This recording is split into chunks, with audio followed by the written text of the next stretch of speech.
In this Maharashtrian village, a Devarani, the younger brother's wife, and a Jathani, the older brother's wife, must occupy separate household nodes. If these roles merge under one roof, they invite a vicious possession by an entity that rots its victims from the inside out. The symptoms of this possession are extreme. The victim begins thrashing violently against the walls, engaging in self-harm, and even consuming live insects. A literal stench of decomposition soon fills the room, so strong that onlookers find it difficult to remain nearby. These physical episodes are entirely resistant to medical intervention. Sedatives and restraints fail to calm the victim or stop the rapid physical decline. This highly targeted phenomenon remains dormant for years, activating only when these two specific familial roles attempt to share the same living space. The timeline of the village's most famous case begins 15 days after a local tragedy.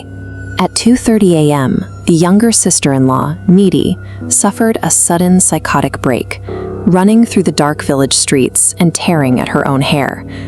When doctors failed to stop her from capturing and eating insects, the desperate family turned to a local Baba for a supernatural extraction. During the ritual, the entity refused to leave Nidhi's body. It spoke with a strange desperation, claiming that it could not exist without Nidhi's presence. The Baba eventually forced the spirit out of Nidhi, but the relief was short-lived. The entity immediately bypassed the household's defenses and infected the older sister-in-law, Sunidhi. Sunidhi instantly began mirroring the same horrifying behaviors: the violent screaming, eating live insects, and the unmistakable smell of decay. The entity showed no interest in the property or the home itself. Its behavior demonstrated a total fixation on the sisters-in-law, as it fought to remain attached to the family unit at any cost. The entity was eventually traced back to a local woman named Geeta, who had recently moved to the village following her marriage to a man named Niraj. Their arrangement was traditional. Niraj worked while Geeta managed the household.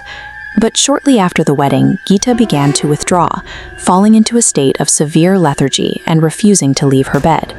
This chart tracks the internal collapse of the household. As Niraj faced a demotion and took out high-interest personal loans, debt accumulation rose sharply. Simultaneously, Geeta's mobility and social interaction plummeted to near zero as she became increasingly confined to the house. By her 8th month of pregnancy, Geeta was suffering from deep depression and was almost entirely alienated from her husband and her mother-in-law. As the debt mounted and her husband spent more time away, Geeta's world shrank to the 4 walls of her room. The home she had planned to manage became the site of her total social erasure. Left entirely alone in the house and unable to bear the weight of her isolation, Geeta took her own life. When her family found her the next day, the entire neighborhood was drawn to the house by the scent of her remains. The grim reality of her decomposing body stood in sharp contrast to the quiet, comfortable life her neighbors assumed she was living. There was a silent 15-day gap between Geeta's death and the first explosive signs of possession in her neighbor, Nidhi. Geeta's suffering had been quiet and ignored by the village. Her transition into a haunting was the exact opposite, a loud, violent intrusion that forced absolutely everyone to pay attention. To end the haunting, the Baba conducted a 13-day ritual. His objective was no longer just to remove the spirit, but to interrogate it. On the final night, the entity spoke. Geeta had been watching Nidhi and Sunidhi from the shadows of her own isolation. Her targeting of them was a direct response to the companionship they shared, a bond she had been denied. Her plan was to take the lives of both sisters-in-law, dragging them into the afterlife to serve as her forced, eternal companions. The Baba concluded that Geeta's spirit had not found peace and would remain a permanent part of the village's spiritual landscape. This case solidified the village law. To this day, sisters-in-law live in separate houses to avoid triggering the envy of the spirit that still wanders the streets.